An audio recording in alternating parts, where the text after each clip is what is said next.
Good morning. Today we start new topic. Derivative of an inverse function. Derivative of an inverse function.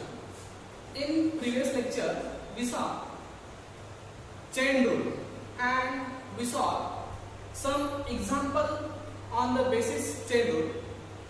From today our new topic is derivative of an inverse function. First of all, you need to know what is inverse. Inverse means anti-function or reverse of another function. In basic mathematics, inverse two types.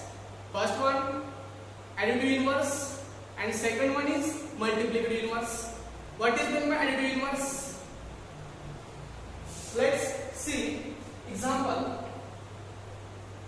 What is the additive inverse of plus 5? What is the additive inverse of plus 5?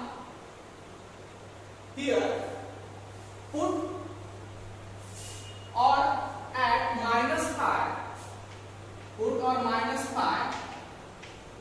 We get 0. Therefore, we say that minus 5 is a additive inverse of plus 5 or vice versa. Plus 5 is additive inverse of minus 5.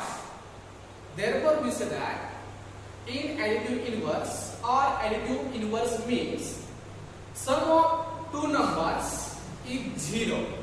Sum of two numbers is 0.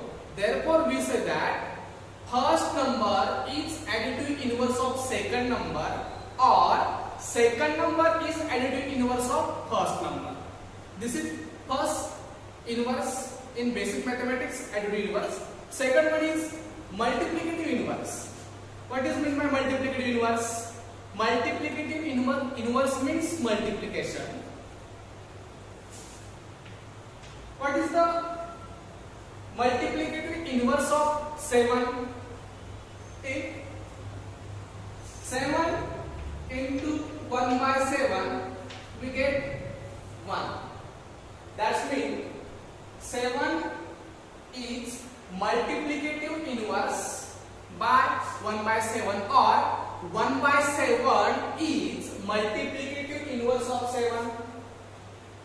In multiplicative inverse means multiplication of two numbers, we getting the answer is 1 or getting the value 1. Therefore, we say that first number is multiplicative inverse of second number or second number is multiplicative inverse of first number. This is second type of inverse in basic mathematics, multiplicative inverse. In this chapter, differentiation. What is meant by inverse function? Inverse means anti-function or reverse function of another function. Let us see example.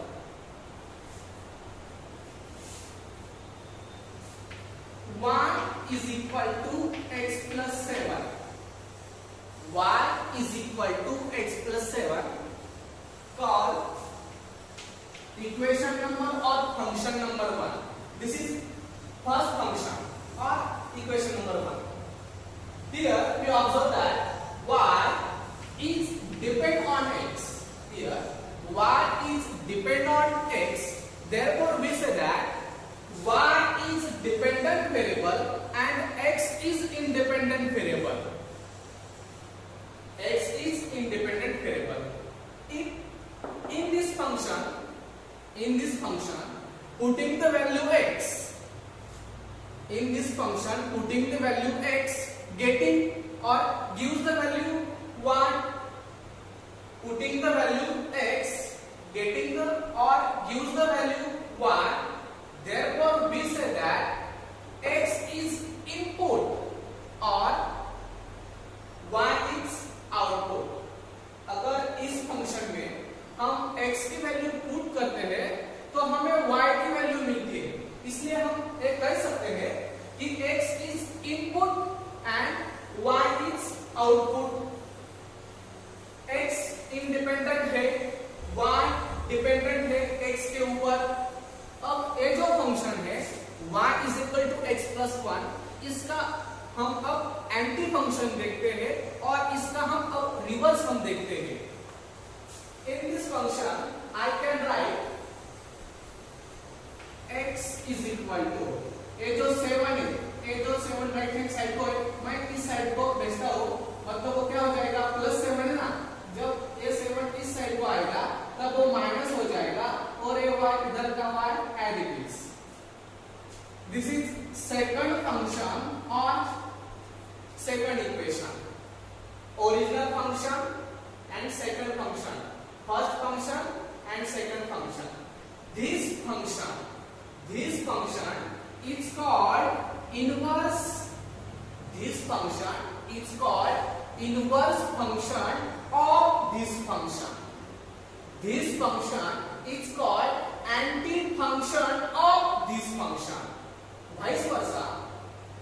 This function is anti-function of this function, or this function is inverse function of this function. समझ में आया? Got it?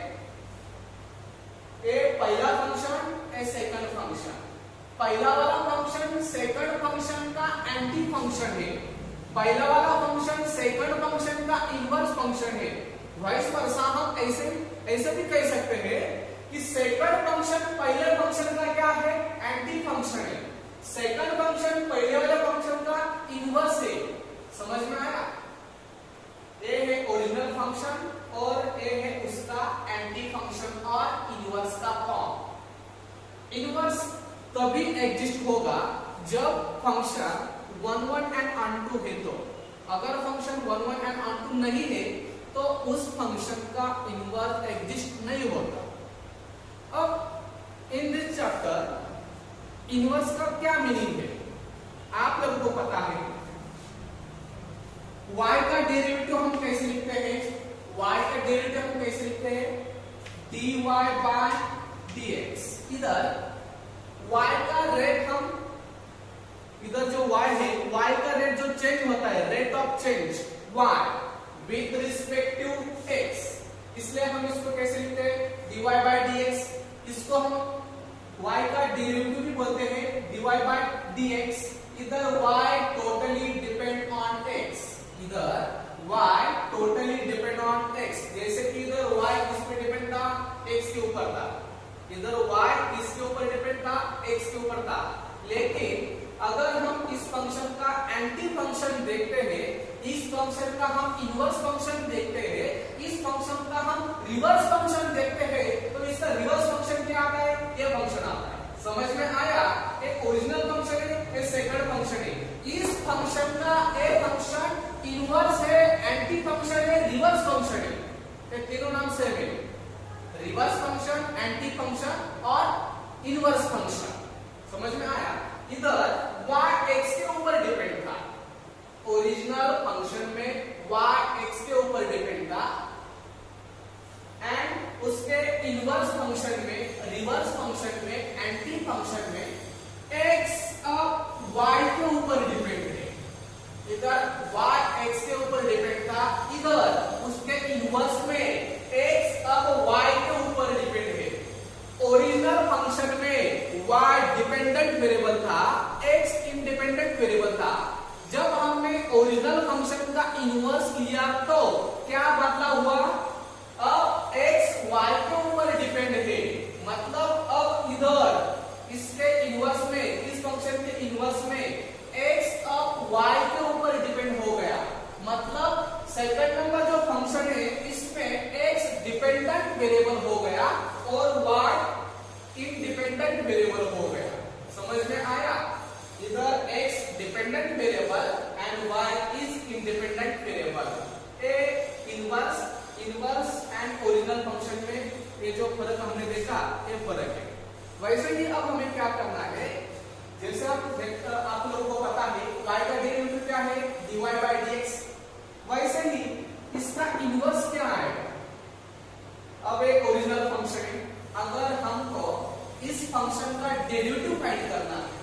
अगर हमें इस function का derivative find करना है तो हम क्या करेंगे? फंक्शन नंबर पहले बात कर रहा हूं मैं।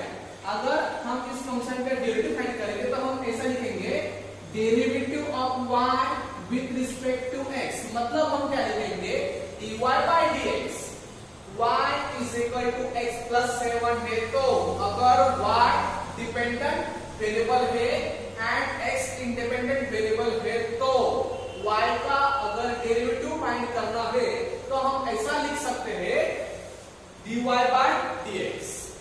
अगर हमें ये जो इनवर्स फंक्शन है इसका डेरिवेटिव हमें फाइंड करना है x is equal to y minus 7, इस फंक्शन का इनवर्स फंक्शन का हमें डेरिवेटिव फाइंड करना है तो हम कैसे लिखेंगे?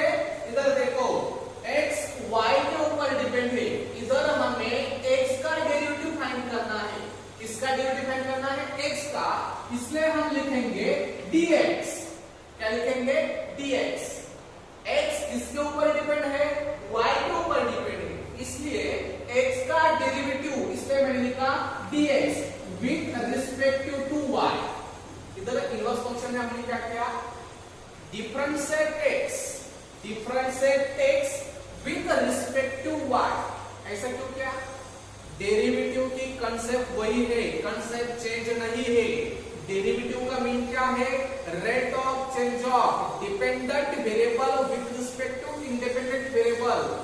मतलब डिपेंडेंट वेरिएबल का जो भी रेट चेंज होगा विथ रिस्पेक्ट टू क्या?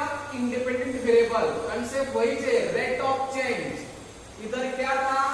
y का रेट चेंज हो रहा था विथ रिस्पेक्ट टू x, इसलिए हमने लिखा dy by dx। इस फंक्शन के इनवर्स में क्या हो रहा है?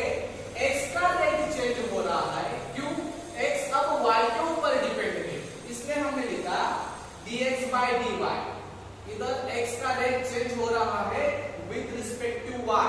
ये इनवर्स में फर्क है, original function and inverse function में। ये आप लोगों को समझ में आया? Got it? अब तक हमने देखा ये जो फंक्शन था y equal to x plus 7, इसका डेरिवेटिव क्या आएगा? dy by dx। इसका हमने इनवर्स लिया, इनवर्स क्या आया? x is equal to y minus 7। तो फिर इस सेकंड इक्वेशन का, सेकंड फंक्शन का, इनवर्स फंक्शन का डेरिवेटिव क्या आएगा? dx by dy। Therefore we say that inverse of dy by dx is dx by dy। ये जो dy by dx है इसका इनवर्स क्या आएगा? dx by dy। ऐसा हम क्यों करेंगे? अब इस साल 12 में जो एग्जांपल है, find the rate of change of demand. एक एग्जांपल दिया है बुक में, फाइंड द